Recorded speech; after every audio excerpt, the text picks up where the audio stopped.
Welcome back to the beautiful Surfers Paradise stretch on the Gold Coast and round 5 of the Nutri-Grain Ironman and Ironwoman series presented by Ocean 6. We're up to race 2 of the survival format. We have 15 on the start line. The way it will work is we will drop 2 competitors after every leg. The orders swim, ski, board. We'll drop 2 after the swim, 2 after the ski, 2 after the board. 9 women will advance to the final.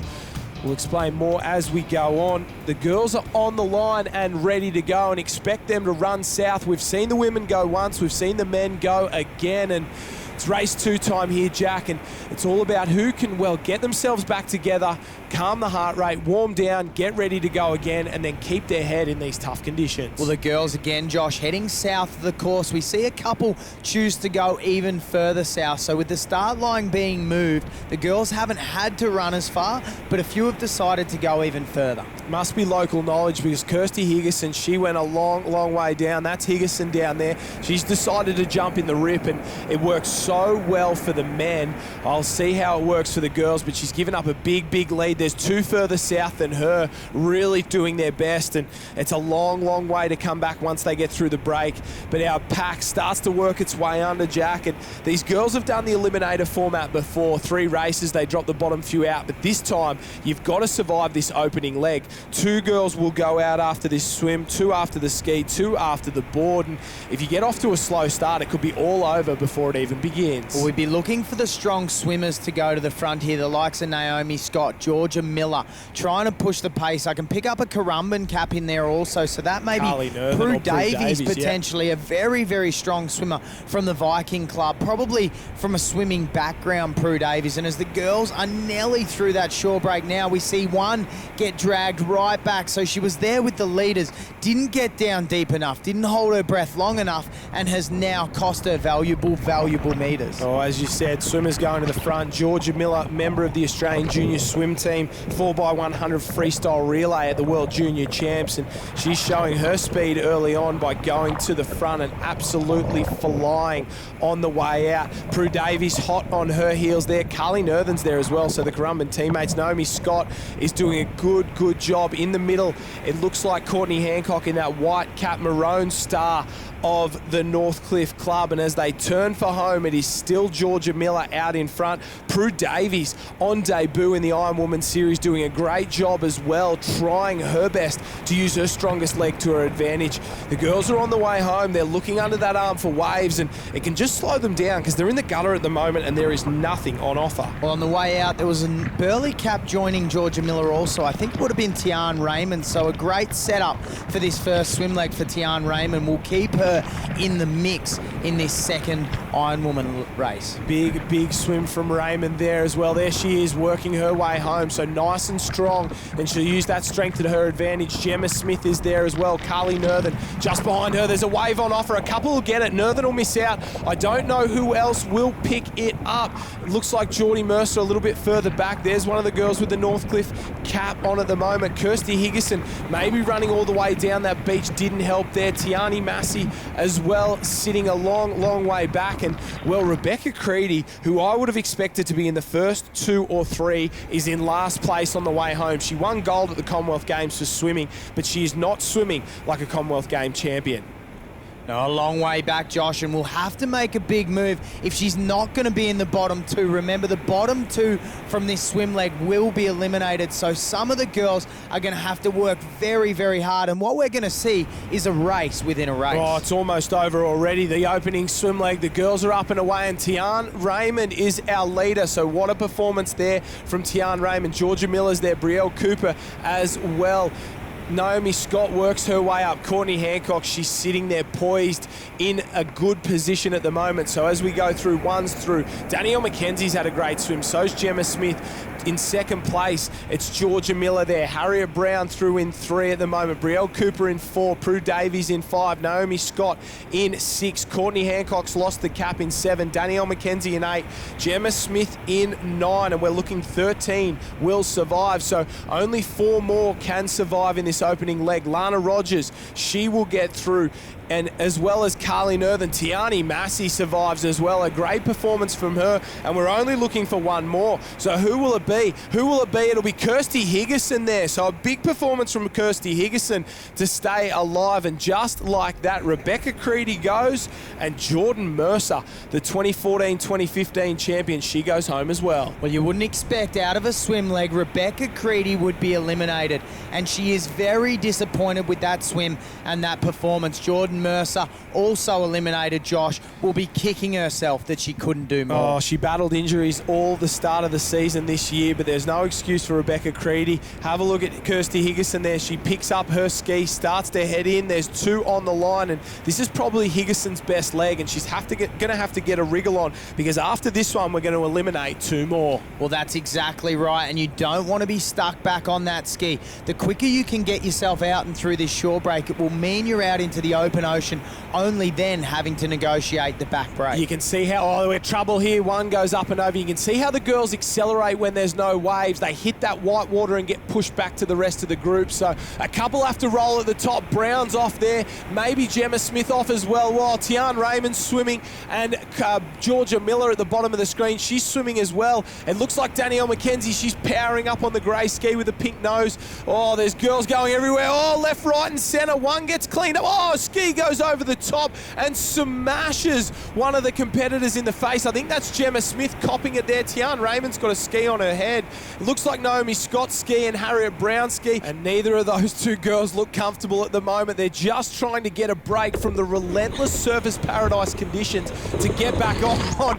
And as we speak, Carly Nerthen does the full roly-poly, up and over and back underneath to make sure she doesn't lose it. Brown's back on. Naomi Scott's hugging it like she's trying to, well, I don't know, like it's a protection blanket here. She's got to get on and get paddling. And Brielle Cooper now is out in front, Josh. She got it another clean. Ski inside. Carly Nerthen, sorry, Jack. She's been belted and lost her ski. Well, Carly Nerthen's ski heading back to the beach. She's going to have to swim quick to get onto that. And there is no shortage of skillful ski paddlers here. Danielle McKenzie still negotiating the break, and the only one to sneak through thus far is Brielle Cooper. Great skills from the young gun, Brielle Cooper there. I just gave Carly Nerthen a rap for a quick thinking in terms of a roll, and she lost it. And out the back, Brielle Cooper, she's copping one or two, but if she can get up and over these ones, she will be out and in green water. Big air off the back of that one, a little bit of air off the back of the second, and all of a sudden the best feeling in surf sports is being in green water when the rest of the field is getting pumped. Well, Gemma Smith smash, she comes off as well, so hang on to the ski,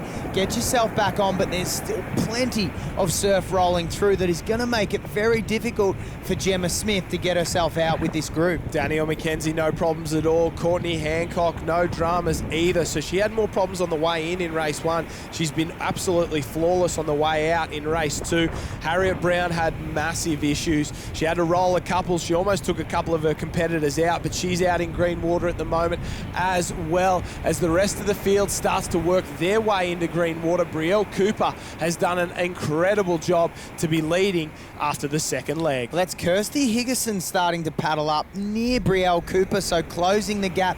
Higginson must have found a hole that allowed her to get out while the other girls were getting hit. And Higginson, part of the Australian junior kayak team when she was young, so that shows that background and that base she's got in ski paddling. And Carly Nerthen knows she has got so much work to do here, but this race isn't over because there's still girls getting smashed and they're not guaranteed to make them in. And as we say that, Naomi Scott is still swimming beside her ski. They're on the back bank this time, and Danielle McKenzie goes under it. Perfect roll there for all the kids watching at home. That is the way you roll the ski. You don't want to do it, but sometimes you have to. She knows another one's coming there. She's a little bit sideways. She's got to straighten it up, because if she gets hit sideways here, she is guaranteed to go all the way back to shore. There's a big one looming, but I think she'll get over the top with little worries at all. Brielle Cooper, she is relaxed and calm out in front. Well, Cooper and Higginson head around. There's a set rolling through on the back bank. That was Raymond and Mackenzie, so both did very well to head south and get their nose up and over that wave. They're still working hard to get over the next one, Josh. Oh, and she's thrown the paddle, dived underneath it, tried to hold the ski. She looks around for the paddle. It's behind you, Danielle. Grab it. You can't paddle these skis without that. She's got it there, and I think that was a little bit of a frantic decision there from Danielle Mackenzie. It could have been fatal for her racing. Well, if you lose that paddle, it means you've got a long way to go paddling the ski like a board, and Naomi Scott's still getting hit, so she was almost through, so very close early on in that ski leg, but now has been pounded, and fatigue starts to come in, Josh, which affects your decision making and makes it very difficult. Not a long way behind Danielle Mackenzie, though. Oh, you hit the nail on the head, Jack. It's not just that you get tired and you don't go as fast. It's you start to make silly decisions. You go waves you shouldn't. You sit up and paddle backwards like Kirsty Higginson's done it, but she's just let that one go. She's going to try and come back over the top of it. Brielle Cooper's out in front, and she has no choice but to paddle hard because this wave is going to clean her up one way or another. Here we go. She leans back, goes every other direction except the way she wants to go, but manages to ride out of it, which is a pretty good result there for Brielle Cooper because that could have sent her ski anywhere but where she wanted it to be. Well, Kirsty Higginson looks for a little bump, and these girls are looking to turn a little run into a small wave, and Brielle Cooper's picked up a nice little wave there. Whoa, on the shore, it stands up. We see it stand up, and that will obliterate you if you give it the chance. Smart racing from Brielle Cooper there. I thought she was going to go that shorey. She was going to be into it late, but she just, well, put the paddle in, leant back, made sure she didn't end up in a position she didn't want to be, and well managed by our two leaders. Very well managed by our two leaders. Now we're out the back, and is this Tiani Massey trying to find a wave to get in? And well, what a performance from her. She's in third place. She's found a little runner, should negotiate this one reasonably well, and the youngest girl in the field at 15 years of age is sitting in third place in the second race, and this is stuff dreams are made of. Well, Tiani Massey is doing a great job to mix it with the best of the best, and in these very tricky conditions at a young age, you haven't had the same experience, you haven't spent the same time out in the water, but Tiani Massey is one very good young competitor and can mix it with the best girls in the country. Hailing from the Maroochydore Club, you get conditions like this a lot at Maroochydore, so she'll be comfortable in it. Georgia Miller, Harriet Brown have found a nice little wave. Courtney Hancock, she's flying under the radar at the moment. Big smile from Brielle Cooper. She is having fun.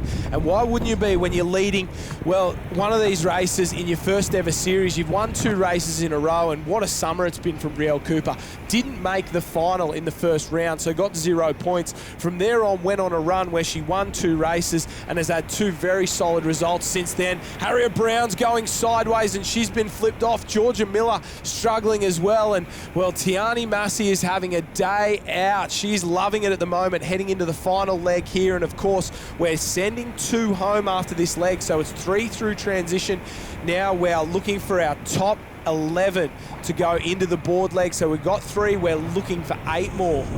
Well, Danielle Mackenzie, we saw her get smashed on the way out. She's done a good job on the way in. Georgia Miller's still in the mix as well, so looking to eliminate 2, Josh. It could be the girls who were hammered on the way out. Carly Nerthen lost her ski back to the beach, so she could be one at the back end. That's 4 through, and that's been an unbelievable paddle from Carly Nerthen. She has got that much grit in her. She's not going to let any race go, and she was back at the beach, so she's basically done 2 paddles. Here we go in 5th place, Tian Raymond. Coming around in 6th place at the moment, Harriet Brown with a little bit of work to do. Courtney Hancock's just behind her in 7th place as they go through. We are chasing 4 more to get into the final leg. Danielle Mackenzie's there.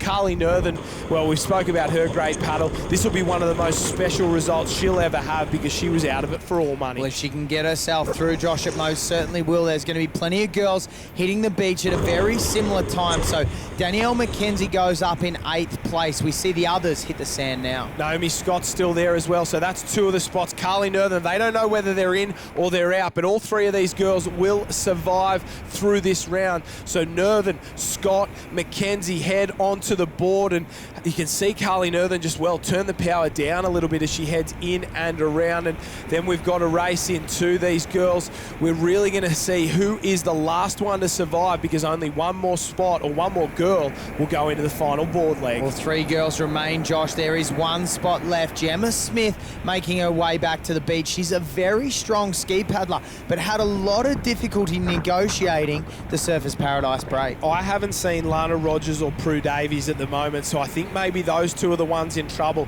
Those 2 are the ones in the red zone at the moment, and if Gemma Smith can get out and around, that'll get her into the final leg, and it'll keep her chances alive. But what about Brielle Cooper? She has threaded the needle in these big conditions. Hasn't been hit by one so far. She just gets a little one onto the stomach. Good skills there. Up, she was on her knees, leant back, got the nose of the board up and over, and she'll have to go through another one there, but went straight onto the stomach. A little bit safer option there, and no problems at all. Has a little look around and knows that Kirsty Higginson's getting belted behind her, so she is out and free once again. Well, the ocean is opening up for Brielle Cooper. She didn't even have to pop any of those. Was able to paddle up through the gap, found a little spot where she could sneak through, and it's great course management and negotiation for Brielle Cooper. Unbelievable stuff. It looks like Gemma Smith won't have any problems getting through and around onto the board, but all that does is, I guess, delay the inevitable. You've got to be in the top 9 to survive. She's currently 2 places outside that, and will have to work hard to survive to race 3 as Danielle McKenzie is getting smashed. When you're having a bad day, you're having a bad day.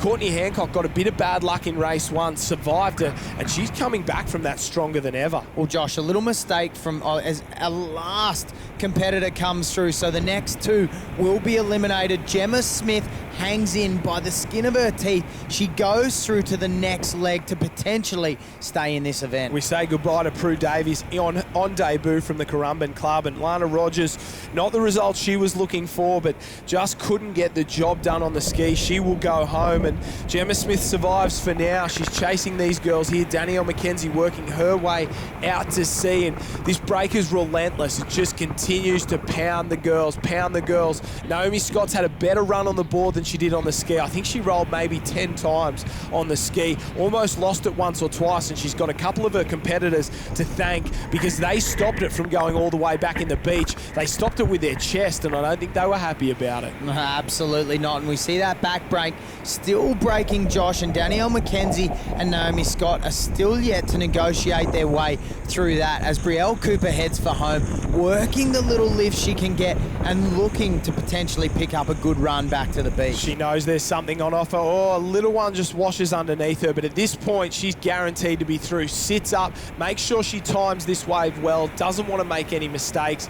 Prue Davies says goodbye. She high-fives the crowd and has an absolute blast in there. A big first performance from her to finish in 12th place. That's a great debut because a lot before her have done worse, and Lana Rogers has not completed the ski leg, so that is her day over for a 13th place finish.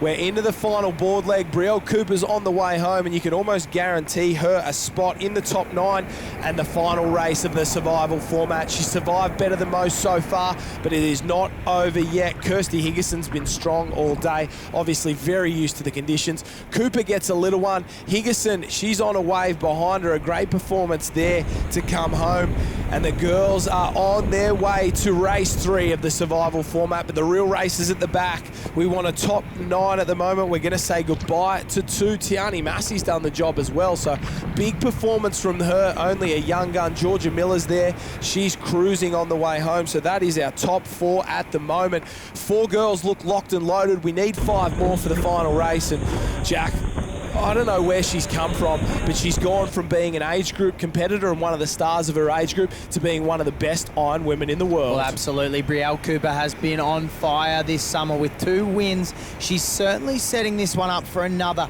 big result. Kirsty Higginson, she's been around the Cairns many a time, and she's showing that at her local break, she can get the job done. And she's always got a smile on her face as well, so no dramas at all for Higo. She loves racing. The only thing that's held her back in the last couple of seasons has been injury, and as soon as she gets over those, gets comfortable and gets into fitness and form, she will be unstoppable. A big one from Higerson. What about this from Tiani Massey? One of the stars of the sport. Sister Brianna there handling for her. She's a future name to write down in your black book. Your black book might be full at this point because they've got some stars coming through in this girls' competition. Georgia Miller up and around. And we think about Georgia Miller, she's only early 20s here. She's got a long career to come, but she seems like one of the older statesmen in the sport. Well, has been around for a long time because she started racing these open competitors at a young age, the likes of Tiani Massey, who are looking to do that into the future. 4 across the line. Let's see who else can survive this one. Tian Raymond there. She looks like she's doing a very good job. Harriet Brown behind her, and then Naomi Scott on a wave outside as well. So we've got 4 across. This is 5, 6, and 7 making their way in. We're looking for a top 9 to survive, so a big performance from Tian Raymond. She set that up early on in that swim leg. Well, she did. She put herself in a good position, Josh. As Courtney Hancock comes up and around, you need to set these races up early in these big conditions. If you're up the front end, generally it doesn't change a lot. Once you get belted and get stuck and start to panic, that's where you come into trouble. Well, I hadn't counted Courtney Hancock up the beach, so she'll get through. Hancock in 6. This is 7, 8, and 9 on the way in. So that is that. I think that's how we'll finish. Hancock, after, well, a dramatic start, has survived, and she's into the final. Harriet Brown keeps her series hopes alive as well. She needed to make this final to consolidate her place on top of the overall point score. Tian Raymond's heading towards one of her better results in a career that's becoming very, very solid and very consistent. Harriet Brown running a little bit gingerly. You can see her ankles taped up there. A little bit of drama at training, and that really hurt her. And Danielle McKenzie trying very, very hard to get in. She's right on the edge, racing with Carly Nerthen as well. So there's Nerthen there. She's just in front of McKenzie. This is the final spot in the line. Harriet Brown there, we can see she's not using any more energy than she has to. She knows she's through. Naomi Scott as well. She's through there, but can Brown survive the last race with an ankle like that? Well, she looks very, very sore, Josh, and Harriet Brown will have to go and get some recovery done to see whether or not she's going to be right for this final race. Naomi Scott survives. Let's see who the last one through is. Carly Nerthen. Carly Nerthen gets there, and just like that, we have our top 9. That is how they will finish. That is how they will go into race 3 of the Nutri-Grain Ironwoman Series Survivor. Brielle Cooper, Higerson, Massey, Miller, Hancock, Raymond, Brown, and Scott. Carly Nerthen is number 9. She stays alive. We lost Mackenzie and Smith. Davies and Rogers didn't get onto the board. And Creedy and Mercer didn't bother with the craft.